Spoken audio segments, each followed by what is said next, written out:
Every year, thousands of experts evaluate the status of animal, plant, algae, and fungi species around the world.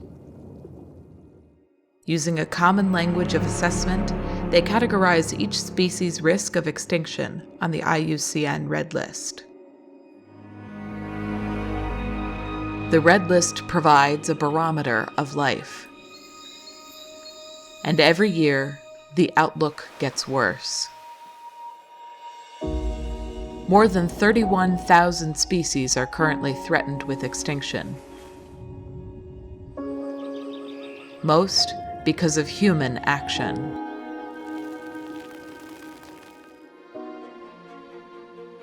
But human action can also reverse the Red List trend.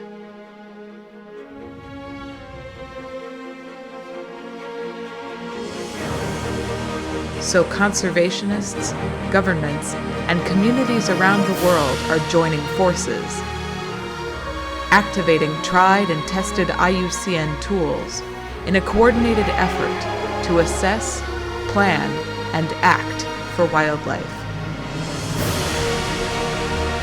Together, we can save species from extinction. Together, we can win the fight for our planet's future. Together, we can reverse the red.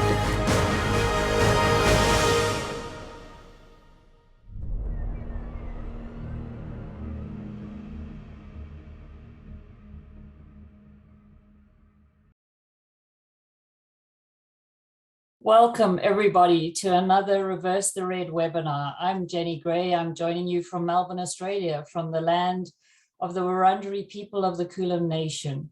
And I know people are joining us from all over the world for the session tonight. So let's see in the chat where you're from and welcome everybody. It's been a really busy time for Reverse the Red. We have been in Marseille at the IUCN World Conservation Congress, where we were delighted to host a pavilion that I hear was probably the most exciting pavilion of the whole Congress. We also were able to be on multiple stages talking about important issues around conservation, around reversing the trends for Red List. We were delighted that Razan Al-Mubarak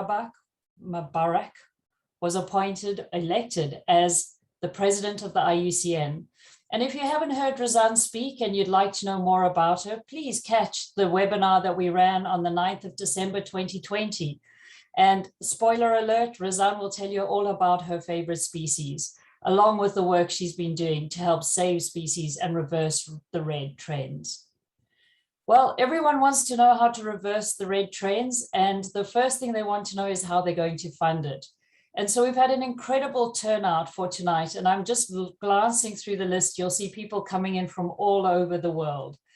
And so joining us tonight is an incredible panel led by Fred Nelson. Fred, thank you so much for joining us today. Thanks, Jenny. And I'm going to hand over to you. You're going to introduce the rest of the panelists, but you're also going to share with us some tips and training and just letting everyone know how we can go about funding our project. So over to you, Fred. Thanks so much, Jenny. And thanks to everyone from around the world for joining us with me and our speakers, who I'll introduce in a moment. So my name's Fred Nelson. I'm CEO of an organization called Maliasili. Our mission is to support and accelerate community-based conservation through supporting outstanding local conservation organizations. We do that in Africa and Madagascar. And one of the key priorities in our work is helping our partner organizations who are doing community conservation work on the ground mobilize the funding that they need in order to be successful and to deliver on their missions. And that is certainly an area that has really risen to prominence in a lot of the things that are happening in global conservation today. Jenny, as you mentioned, when we look at the way that indigenous and community-led conservation has really come to the fore of late, that's been building for many years, but particularly this year, when we look at the focus on locally led conservation efforts, when talking about global conservation goals, global climate goals, and really an increased prioritization on local and grassroots conservation initiatives. And we're also seeing huge changes and movements and really important developments in the funding landscape. So those two changes are really the central focus for this webinar today in talking about how do we increase conservation impact through local conservation funding. And I think we really want to talk about how we need to improve and change some of the ways that Indigenous and local and community conservation efforts are funded, and really spark a dialogue around ways to improve funding practices, which is just as important as the traditional focus on having more money is having better money, and money that really works for local initiatives on the ground. So in framing our session today, I just want to share kind of three key issues and three key data points from some of those things that have been happening and that I know a lot of the folks in the field have been talking about this year. The first data point is 21%. 21% of the total global land area, or 28 million square kilometers, which is the amount of land that could be recognized as Indigenous and community conserved areas, which is based on the findings in the Territories of Life Global Report that the ICCA Consortium released earlier this year, a major new global report supported by many local and international organizations. And if all those Indigenous and local conservation areas were formally recognized and supported, that would already put us at above 30% of the 30 by 30 global conservation goals. So, you know, and another interesting data point is 48% of the Amazon, which the Amazon forest, which is contained within Indigenous and community lands. And really, we see those kind of data points driving a lot of the increased recognition and prioritization around investing in Indigenous and community conservation efforts, recognizing that there's no way we're going to hit some of the global targets that are being developed and talked about without better support to local conservation efforts and local conservation organizations. And we really see that rising to the fore, again, kind of week by week almost. Second data point, $5 billion. $5 billion, which was the pledge announced several weeks ago, as I'm sure most of you saw, by 8 philanthropies as part of the a pledge to support those 30 by 30 global conservation targets and really provide a boost of philanthropic funding to support that, which was announced during the UN Climate Week. And again, a lot of focus of these large amounts of funding that have continued to be announced for conservation this year are really prioritizing supporting local conservation initiatives, I think, in a much greater way than in the past. One of the organizations that was included in that pledge was the Bezos Earth Fund, which pledged $1 billion towards supporting global conservation efforts. And Andrew Steer, who's the CEO of the Bezos Earth Fund, the former CEO of the World Resources Institute, he commented in a recent article that the most important things in the world that need doing cannot be done by large organizations. They will be done by many, sometimes hundreds, sometimes thousands of smaller groups. So again, a real focus on localizing conservation impact at the highest levels of funding and in the global environment and conservation space. Last data point is from a recent report by the Bridgespan Group and the African Philanthropic Forum, which is that only 0.4% of international humanitarian assistance to Africa goes to local and national African organizations. Only 5.9% of all US foundation funding to Africa, this is for the development sector writ large, goes to local organizations. So there's a real challenge, even when we're talking about larger amounts of funding going into conservation, with actually that funding reaching local organizations. And it's a tiny percentage of funding that supports local efforts in the wider development field, in the conservation field, and that's being recognized increasingly as a critical challenge, and certainly will be an important challenge for the conservation sector to discuss. So those are some of the things we're going to talk about. How do we improve conservation practices that effectively support local conservation initiatives and organizations? How do we address those kinds of barriers that result in such a small proportion of overall funding going to local organizations. How do we build a stronger sector overall that can accelerate impact on the ground, which is now what we all feel is needed, and even at the highest global levels is what's being called for. So we're gonna start our discussion in just a moment, but right now I'm gonna introduce our 4 speakers, just so you know who they all are. And they bring different perspectives from the grassroots, from local organizations working in the field, to funders who are also looking at this and thinking about how can they better support local initiatives to increase the impact of their programs. So we have Gemma Goodman, who is the head of conservation programs for Synchronicity Earth, which is a charity organization based in London in the UK. Synchronicity Earth supports a lot of local organizations and underfunded conservation causes, and has experience with creating new mechanisms for supporting local and grassroots organizations in Asia, in sub-Saharan Africa, in different parts of the world. We have John Kamanga, who is joining us from Kenya. John is the founder and executive director of the South Rift Association of Landowners, or Soralo, which is a community-based association of 16 Maasai communities or group ranches in Kenya's South Rift Valley. John is from the area. He's been the chairman of Old Karamatian Group Ranch. He was awarded the Tusk Conservation Award by the Tusk Trust and Prince William last year, and is a real voice and for community rights and grassroots conservation approaches in Kenya and the wider African region. We have Ameyali Ramos. Ameyali is an activist who has worked with indigenous peoples and local communities on environmental governance, natural resource rights, and really getting local and indigenous conservation on the global agenda. 2 roles that she plays are as the international policy coordinator for the ICCA Consortium, a leading global network of community conservation organizations. And she's also the deputy chair of the IUCN Commission on Environmental, Economic, and Social Policy.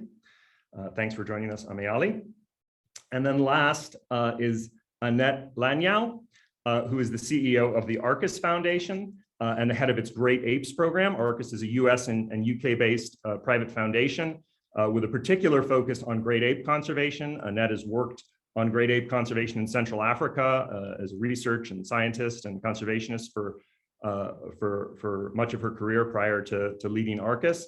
She's also on the board of the Ol Pejeta Conservancy in Kenya, the Virunga Fund in DRC, and is vice chair of the board of trustees of Fauna and Flora International. So we're going to bring the different perspectives from the grassroots, from the international advocacy and activism, and from a range of different funder perspectives to this conversation. And first, we're going to dive into the barriers, the challenges that we need to address in order to improve funding practices and really make them work for local communities.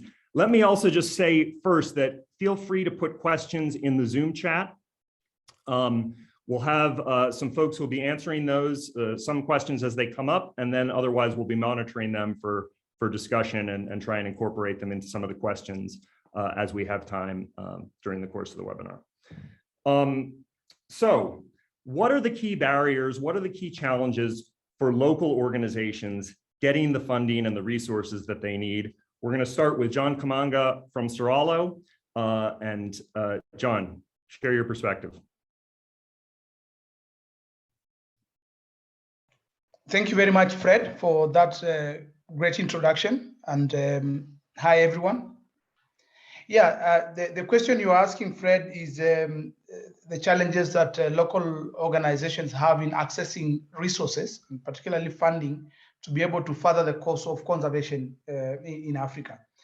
And first and foremost, I think over time, there has been always the mistrust that local organizations do not have the capacity sufficient to be able to handle resources that then will further conservation action on the ground. So, and this is really a perception that has been held for a very long time.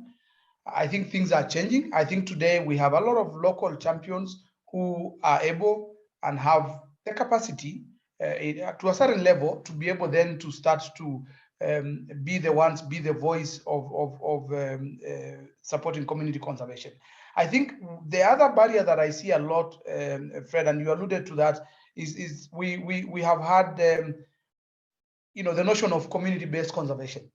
And I think one of the things that we will need, and that I have seen, like we need to push for more community-led conservation rather than community-based conservation, to be able to listen to the voices. I think a lot of the time, the funders and the conservation gurus do not listen a lot to the local communities. We tend to come with predetermined action that we want to take to the different communities rather than listening to them and understanding what and how they will see conservation happening, because that is the way we can sustain conservation going forward. So we don't listen a lot. We come, it's pre-packed. There's also the tendency that in a certain moment, we all fund certain things. Today, across the globe, there's so much of resources going to supporting rangelands. And once one donor supports rangeland processes, everybody, there are so many grants that are going towards the same thing. And then another switch is made and another switch is made. So you have local organizations trying to fashion themselves to kind of conform to the new trend. So we are funding more fashionable trends rather than actually keeping to the actions that will continue to give us conservation, to attain the conservation goals that we have set. I think the other challenge that we've created, and we, as a result of that, we have actually created conflicts within communities, is the fact that a lot of the time, when one donor starts to fund one area, we all kind of flog to fund that one area. Go to Amboseli, go to Masai Mara, go to the Laikipias, and everybody, like hundreds and hundreds of donors funding the same kind of area. Well, actually, the space that we want to secure for wildlife, we are leaving probably 80% and focusing our resources on only 20% of the area that holds wildlife. So we kind of move and swing, but donors are more willing to fund areas where others have funded, rather than spreading, so that we can then be able to cover a bigger region as we ought to be then able to save our species. Thank you very much. Thanks, John. And we'll turn it now over to Ameyali. From your perspective, working with dozens, if not hundreds, of indigenous and community organizations from all around the world with the ICCA Consortium and your IUCN role. Thanks very much, Fred, and thank you very much, John. John's actually an ICCA Consortium member, so it's very, very exciting to see him here today and have him speak. I think I'd like to highlight some of what you said earlier, Fred, about better money. You said we need better money. You said we need better support. And now John just said we need to listen better. So I think my contribution here from what I've been hearing from our members is that we really need a better process. I think I'd like to highlight what you said at the beginning, Fred, that really a small proportion of funding that goes directly to IPSCs is not proportionate to the huge contribution they make to nature conservation. It just isn't. And the reality of what we're seeing right now on the ground is that even that small proportion of funding that does arrive to Indigenous communities, we see that it comes with predetermined priorities. So it doesn't meaningfully respond to Indigenous people's needs or their agendas or their priorities. Funding, unfortunately, what we're seeing, I think, all over the world is that it comes with some colonial mentality. And this is very inadvertently, I think we're very lucky today to have funders with us who are doing things differently and are turning the funding world up on its head in a way. But for a lot of the time, and historically, and we see it even today, there is this colonial mentality of the funder knows best. And so we show up to communities and say, here is what we think needs to happen. We need to conserve this species. We need to conserve this plant. We need to conserve this tree. And really what they're saying is, we do all of that already. What we need is something entirely different. And because it doesn't fit our conservation language, it doesn't really get the funding that it needs. Of course, one of our members here in Mexico said something to me yesterday that really got me thinking, and he said, funding is a privilege. we have very, very particular needs of access. And access is not just language. A lot of funding comes in English, but a lot of technical language that's very inaccessible to community members. So what often happens is that when you graduate from public schools here in Mexico or community schools, you don't graduate with these skills of attaining funding, writing proposals and concept notes and reporting, etc. And so what it means is that the communities are left in such a way that they need to hire someone to do that work for them. And often that someone doesn't have the community perspective of what is actually needed. So we get into all of these kinds of cycles of lack of process. So we really do need better process. And lastly, I think one of our regional abilities to conserve nature because they are IPLCs. We should stop expecting them to acquire skills to prepare concept notes, submit proposals and follow process, and just let them do the work they do. So really, instead of rethinking what they do on the ground, we need to rethink what we bring to them. So just some of the contributions that I wanted to kind of start the discussion on today. Thanks very much, Fred. Thanks so much, Ameyali. Great points, and we'll definitely be coming back to those in our next round and talking about what some of the solutions are. But let me turn it over to Annette and to look at things from the funder perspective in terms of some of those barriers and challenges that funders also face in supporting great local organizations to do what they do in the field. Thank you very much. I really want to first say that I totally concur with John and Ameyali's assessment of what some of the challenges are that are on the ground and that so many people on the ground are facing when they're trying to access some of the funding that often comes from very far-flung, very remote places, very different cultures, different countries. From the perspective of the funder, say Arcus Foundation is based in New York, but many of these funders are based in either the United States or in Europe or in other places far away. And it's sometimes very difficult for them to identify and find the groups that are based overseas in these areas that where the conservation work is happening. And so there's logistical challenges to identifying groups doing excellent work. And this is one of the barriers that exist.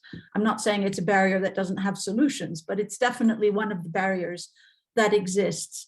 And I think Ameyali and John both also alluded to the fact that there are a lot of organizations who are struggling with the approach to accessing funders, how to write proposals, what is the right language to use, even the types of terms that are used, and concepts such as theories of change or logical frameworks or results frameworks. These are complex processes that are not necessarily, natural ways of thinking for everybody, and it requires training to be able to learn to write proposals in that language and in those ways. And those are often requirements for funders in order to be able to disperse the funding. And so there's a real challenge for people in accessing and writing the kind of proposals that need to be written that can then be successfully funded.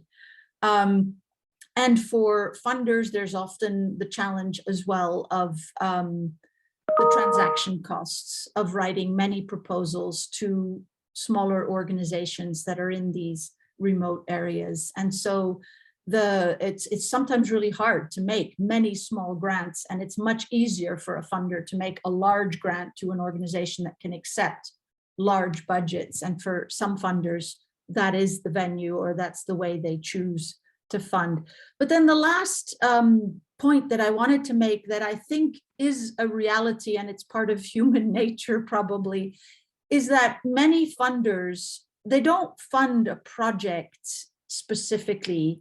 They fund based on relationships. They fund based on people that they talk to, that have passion, that they can communicate with and identify with and develop a relationship of trust with.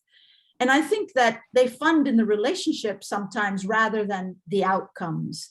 And so it's difficult for them, for a funder, to have those kinds of relationships with people who don't speak the same language that they do, or who have a very different way of expressing themselves.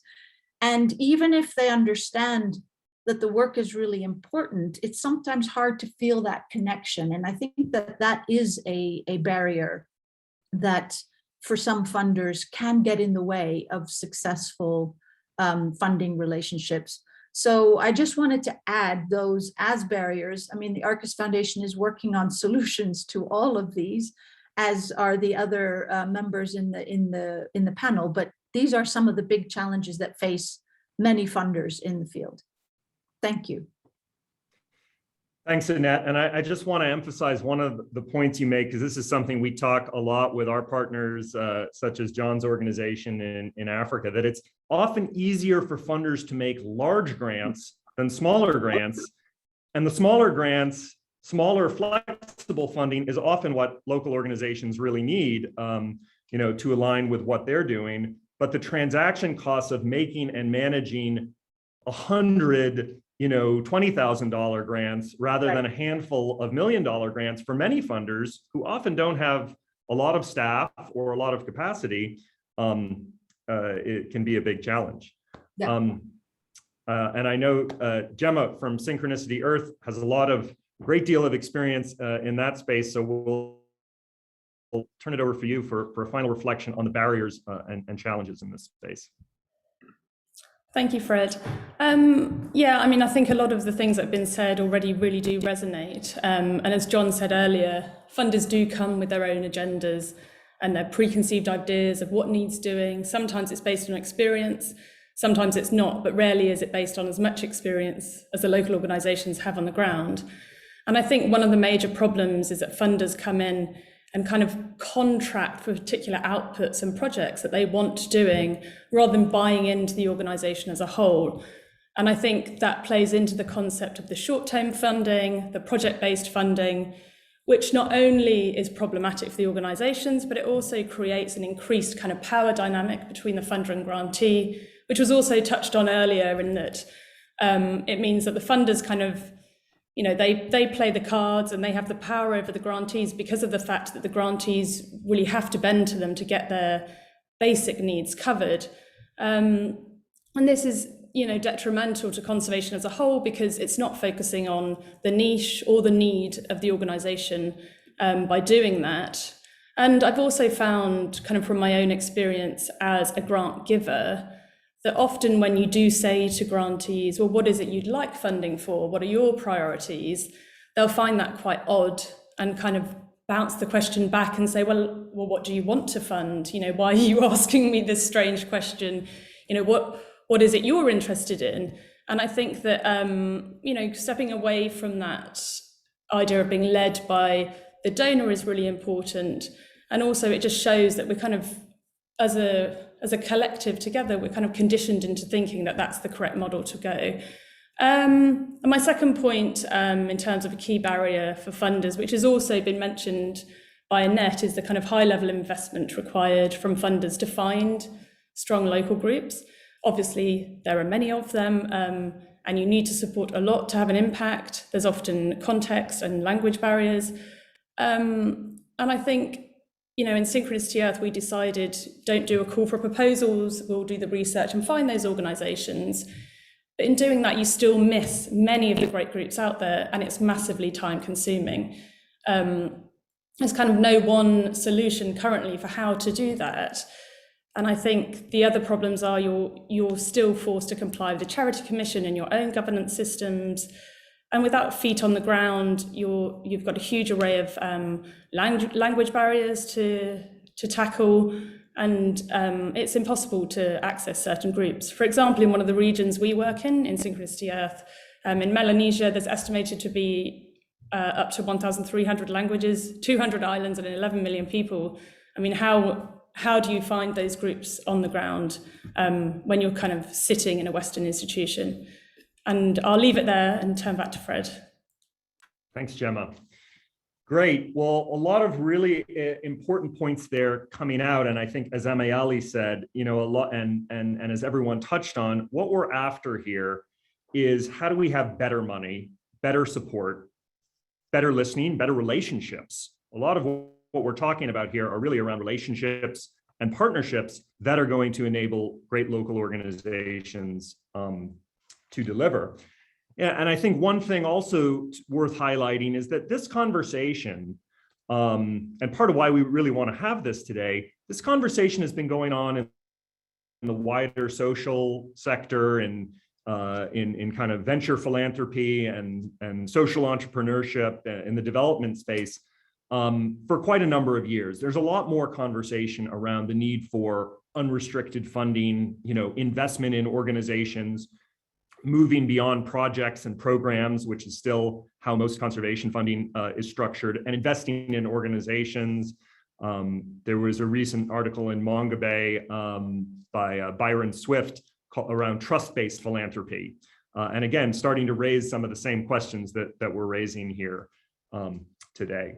So let's look now towards some of the solutions, because I think the good news is with this, the flow of funding and the elevation really of, I think, the consensus of the need to do more and to do it better in relation to Indigenous-led, locally led, as John said, community-led conservation efforts, that we do need to do things a bit differently and improve the way that funding is practiced, learn from the wider social sector.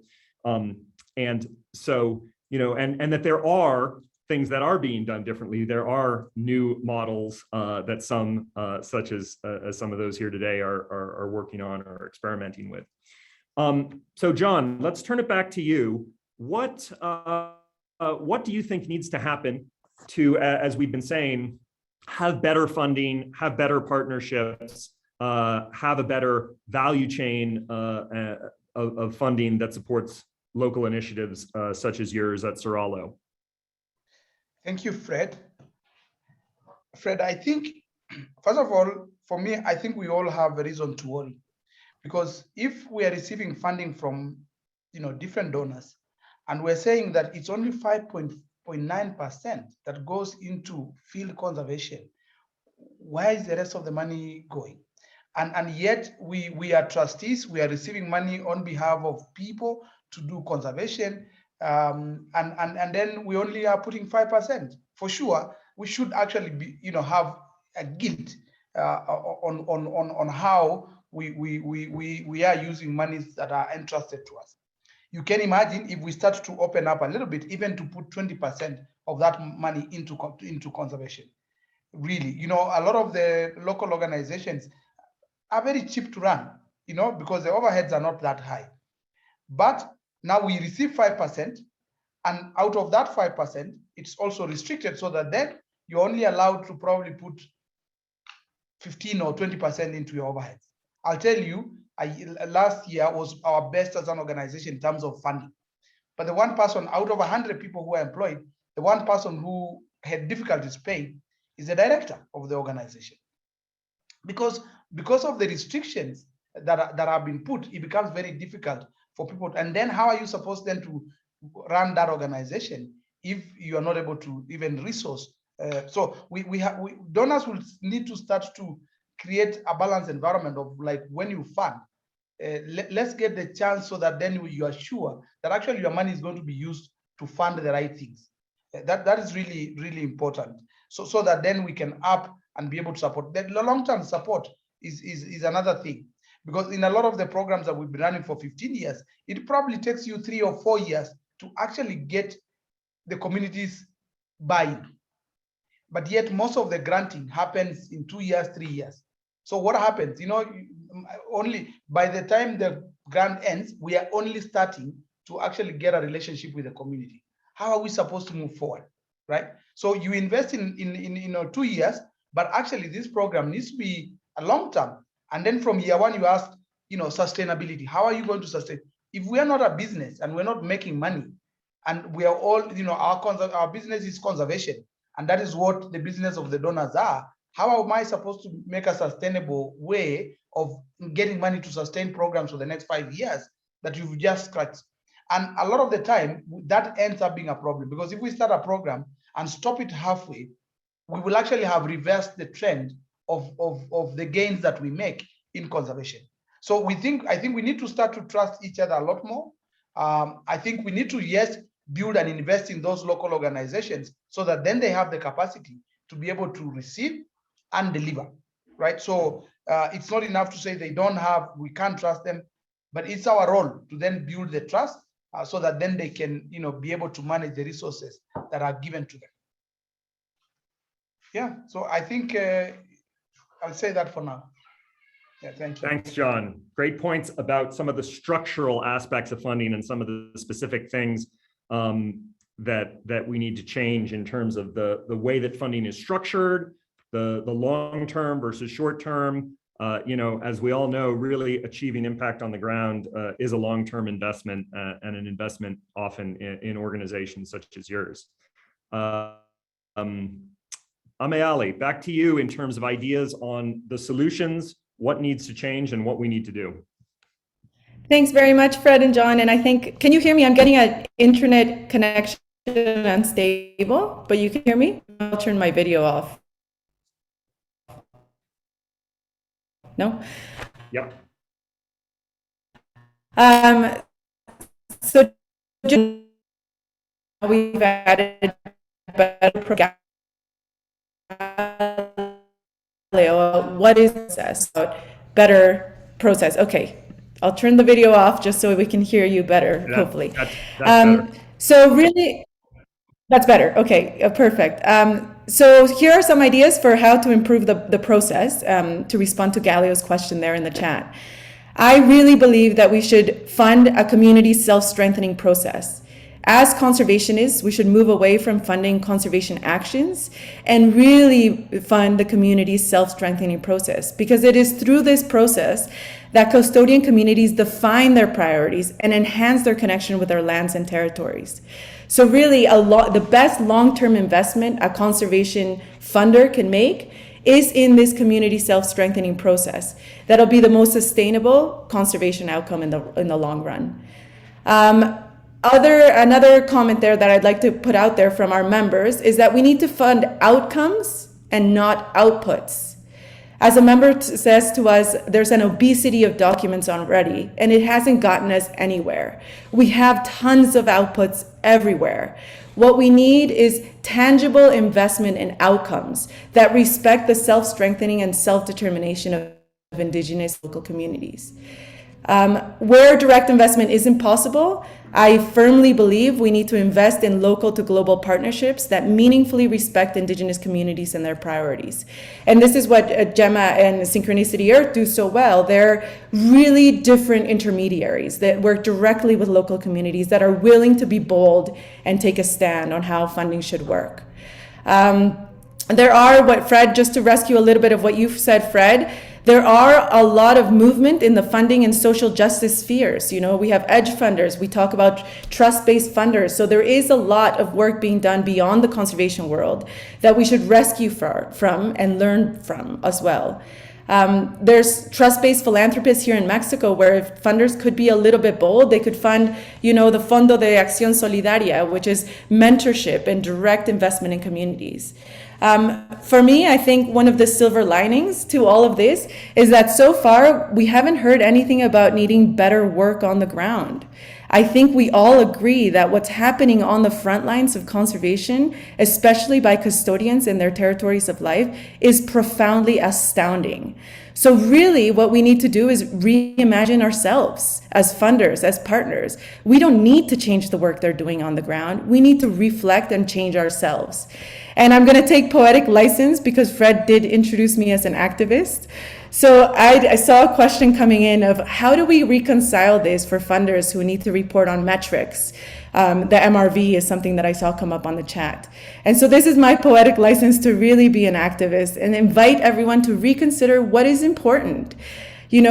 Are the metrics important? We're living in a global crisis. We're running out of time. It's not just about well-being, it's about survival. And so what is really important? Is it meeting those metrics or is it meaningfully supporting those custodians on the ground who are doing this work and giving us a fighting chance to survive on this planet. So really, let's reimagine ourselves when we talk about funding. Let's reimagine the role we play in continuing these colonial legacies and continuing this, this broken funding system, and let's recreate it and just support the work that's meaningful on the ground.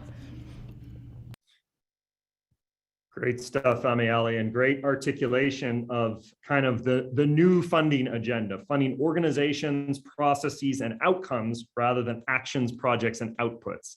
That's a big part of maybe the paradigm shift that we need in conservation funding today, and a lot of urgency, as you said, for why we need that shift. Annette, over to you for some of the things that you think we need to change from the funder perspective.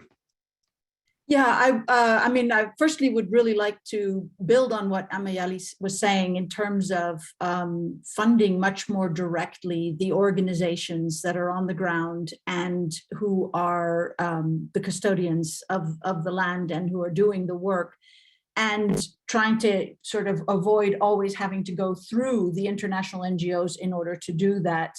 And I do actually think that that will require a much deeper commitment and understanding and acknowledging the vital role that Indigenous people and local communities play. Although you were describing, Fred, this shift and this change, but we're still seeing that the money isn't actually reflecting that change. It's that people are speaking differently. People are saying, yes, we acknowledge the roles of local communities, but the money still is going to the big international organizations, and only a small proportion of it is actually going to those local Indigenous groups and local communities. So I think that there needs to be a much firmer acknowledgement of the vital role, and that that it's not the international scientists or conservationists that are key to turning the situation around and undervaluing the vital contribution that those local communities are playing, and actually the important role that they have. So the solution is a much greater emphasis on them, and creating that enabling environment and mentoring and supporting in the ways that both John and Ameyali were talking about, to enable those organizations to actually be leading the conservation efforts. And so I think that that's a fundamental point that would lead to solutions.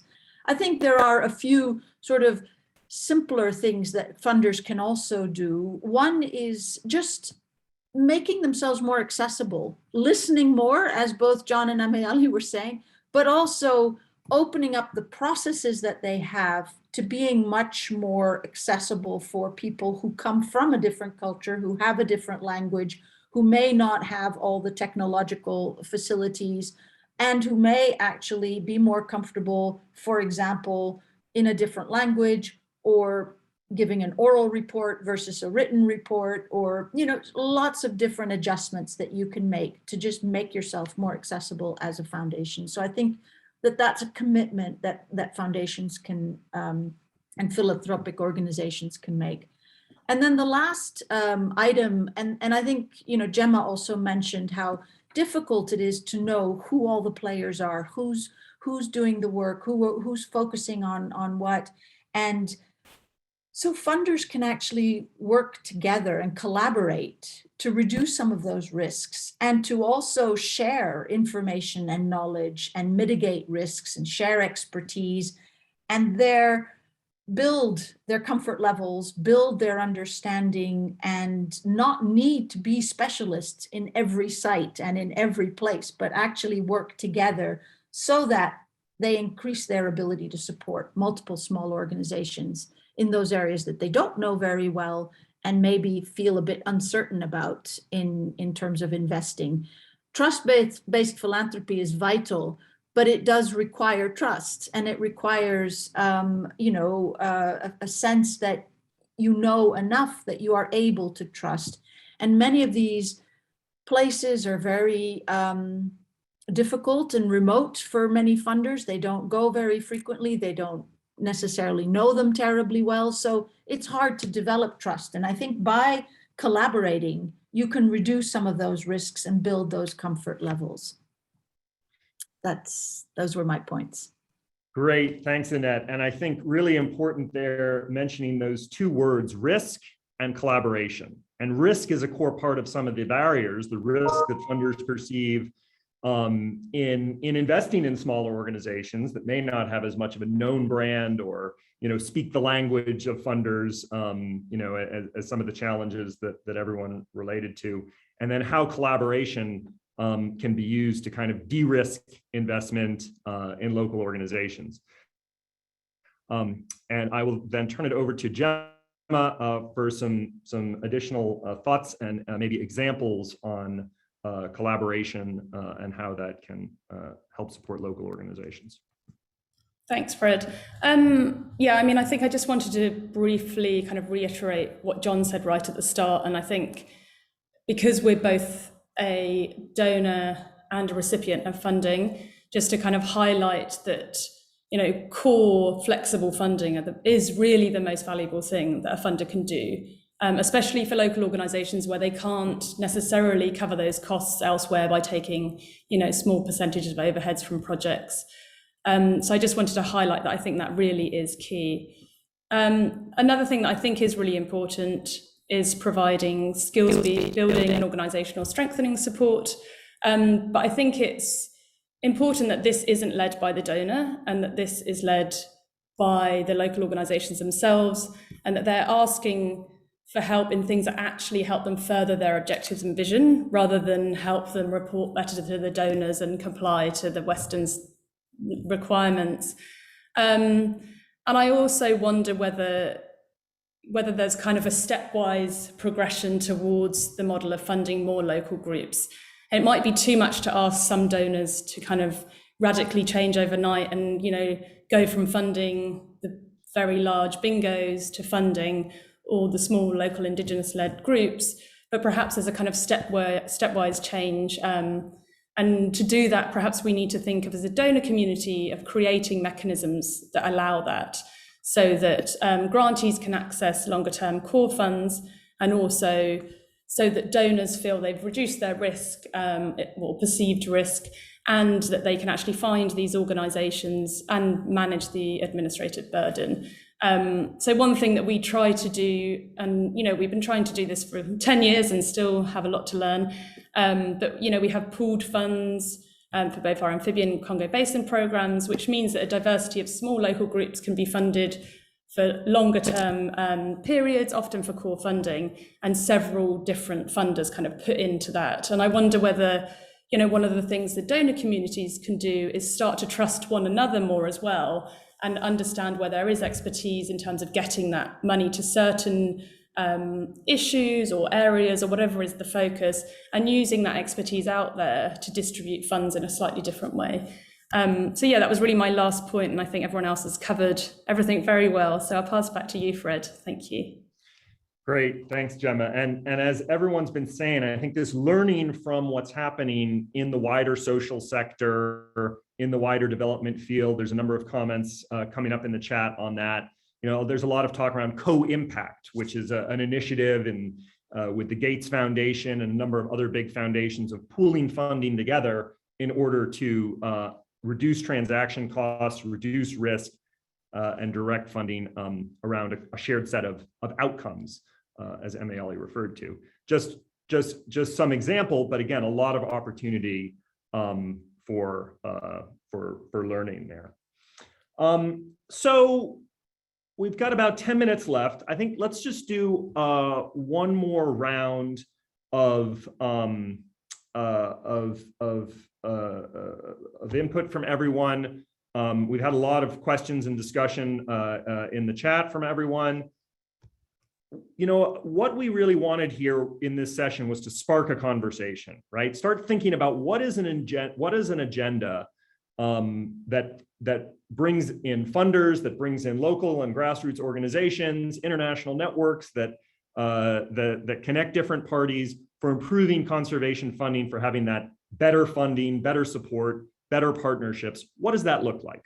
And really start getting that on the agenda. So for the four speakers, what is one thing of all the many things that have been discussed here? What is kind of one thing that you think is most important for that agenda for improving funding of local organizations? What do we need to have on our global agenda to bring about some of these changes? John, let's start back with you.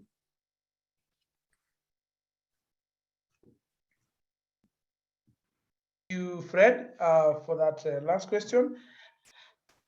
I think while donors worry a lot in funding local organizations, because then you're funding a lot of small groups, how do we start to also, even with the local organizations, start to bring them together so that then we can try to consolidate effort? Yeah. So what we are doing today in Kenya is that apart from the local regional organization, we also have community-based and led organizations that are umbrella groups. So even if funders are finding it very difficult to fund each one group, are there ways that we can start to pull them together so that their funding can still go to them in a manner that allows more money to go to the field conservation? Great, John. Great point. Yeah, having the conversation and having the conversation across different organizations. Ameyali? Yes, thanks, Fred. That's a hard one. I think, honestly, the one thing we could do better, all of us, is self-reflection. Not focusing on what we can change for communities, but really how, from where we're sitting as funders, as partners, as grassroots, as activists, wherever we are, how can we self-reflect in such a way that meaningfully empowers local communities to do the work they're doing? So that's kind of my takeaway.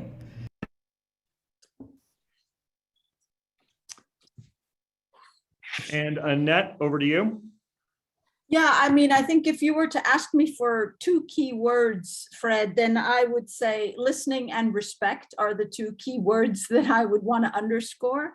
And I actually think, there are different worlds apart sometimes.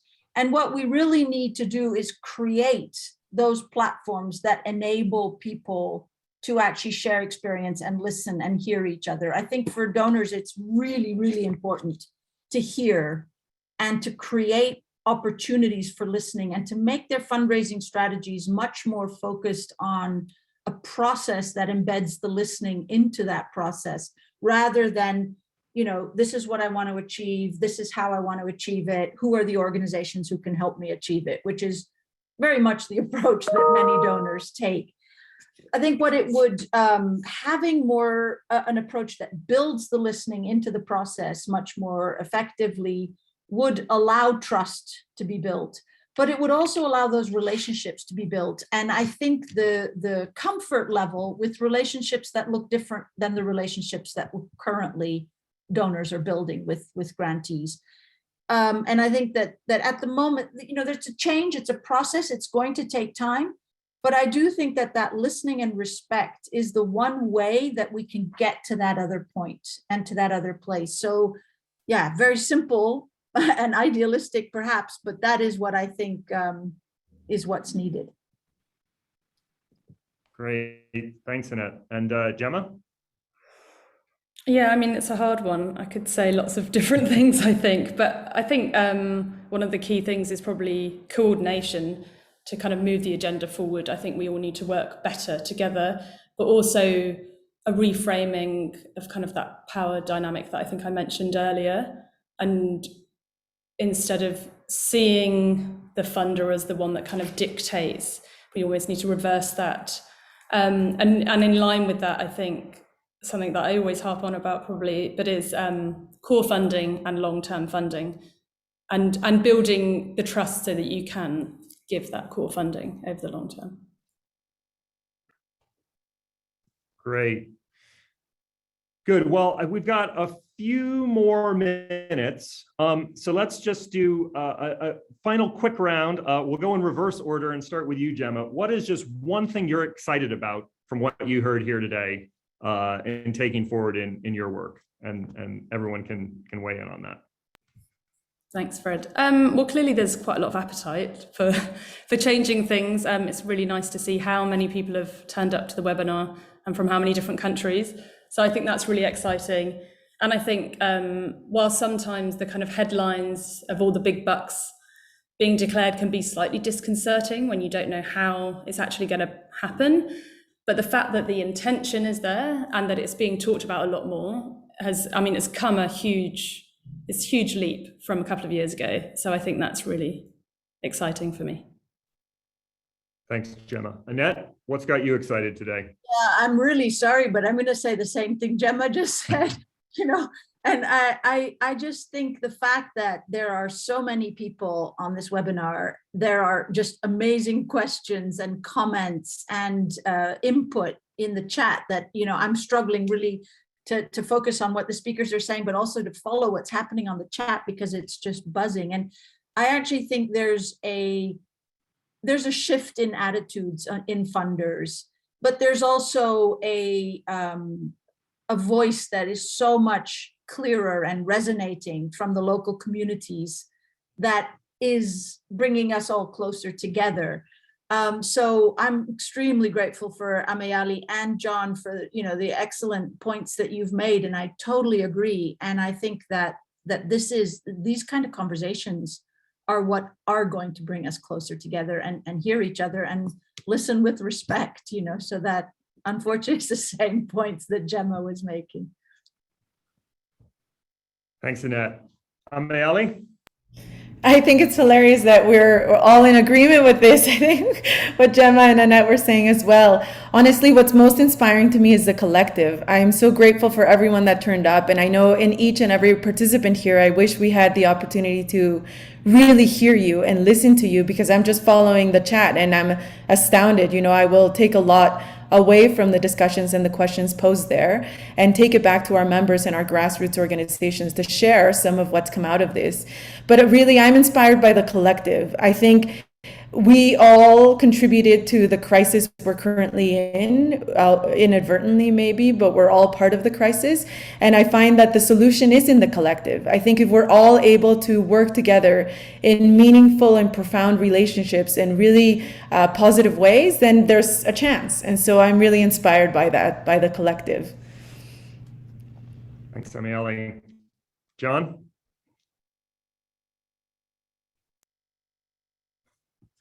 I think you're muted, John.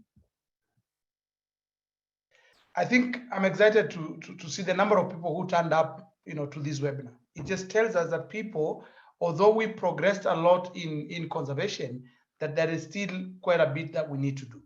And people are thirsty for that knowledge.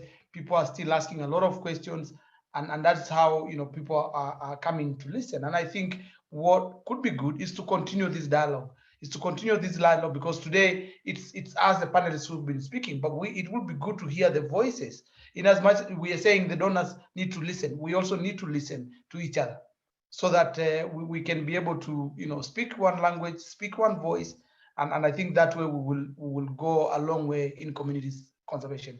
But what is of essence is the fact that, and one of the speakers said, we don't have time. Time is rushing. We have a small window to actually hold on to things and change. If we can't, we will be firefighting for a very, very long time. Thank you. Well, thanks, everyone. I think I'll just close with 3 words that have come up again and again here. Opportunity, as you said, John, and as everyone has said, we have a real opportunity. These issues have risen on the agenda. Look at the energy that we have around the conversation. There's more resources, the agenda is changing, the resourcing is changing, so there's a real opportunity. We need to have dialogue, and not just kind of amongst ourselves, but draw in the wider social sector and others, and initiatives that are doing things differently that we can learn from, and have these conversations. Because in my experience, in my career, conversations really that such as we're having today between funders, between organizations on the ground, happen very infrequently. And if we want to bring about the changes that we're talking about, we need to do it together. As Ameyali said, use that collective force, use the networks and the collaborations that we have to bring about some changes, some of which are not really that complicated and are common sense in terms of some of the things that were talked about here today, in terms of making funding more accessible, collaborating, sharing information, reducing risk, listening to local agendas, and aligning behind those. So thanks everyone for attending. Thanks so much, John, Ameyali, Gemma, and Annette for your inputs and for joining us. I want to close in the minute that we have left just to acknowledge the passing of one of our great conservation leaders and thinkers today. I just received a WhatsApp from some of my colleagues in Southern Africa that Marshall Murphy, Professor Marshall Murphy, long associated with the University of Zimbabwe, died today. Marshall lived a long and distinguished life. As one colleague wrote on WhatsApp, it's like a moment when a 1,000-year-old redwood falls in the forest. Marshall was a mentor to generations of conservationists, of scholars. He was the embodiment of an idea. It may have been his idea, the scholar practitioner, an academic whose ideas around community natural resource management really reshaped the way that we think about conservation, certainly the way people practiced it in Southern Africa with Zimbabwe's pioneering campfire program, which he played a key role in designing back in the 1980s. So many of the changes that we're talking about today with community conservation are traced back to Marshall and his influence. I just wanted to acknowledge that and send our best wishes to his family and so many of his students and colleagues from around the region. So with that, I will turn it back over to Jenny, and with thanks for hosting us today, Jenny. Thank you, Fred, and thank you for those words at the end, reminding us that people make a difference. Each and every one of us has it within us to make a difference in the way that we interact with others, the way we upskill others. And the five of you have just been incredible in living up to that legacy tonight. Ameyali, Gemma, Annette, John, Fred, sharing your expertise, sharing the conversation. And as you said, the chat, nobody stopped chatting. It was just incredible to see the comments coming through. If you loved this webinar, you can watch it again and you can send it to all your friends. It is available on Facebook and it will be available on the Reverse the Red website. And so please share it widely. It was such a great conversation. And I will definitely make sure we get Fred and some of the panel back to talk to us again in the new year, because we're just starting a conversation. And as you said right up at the beginning, Fred, there's more and more money coming into our sector. How do we make sure we grow this pie and we grow it in a way that has real on the ground impact that really brings about the changes for both people, environment, and species on this planet? And that will link into the next and last webinar for the year that we'll be holding, which will be around creating social movements and empowering behavior change. Because ultimately, if 8 billion of us want to share this planet with a whole lot of other cool and amazing creatures, we have to change some of our behaviors. And so I look forward to welcoming you all back for that discussion. It will be later in the year and we'll let you all know when it's happening. But with that final note, thank you all. Thank you for sharing your wisdom. Thank you for sharing your ideas. And let's keep the conversations going. Thank you so much.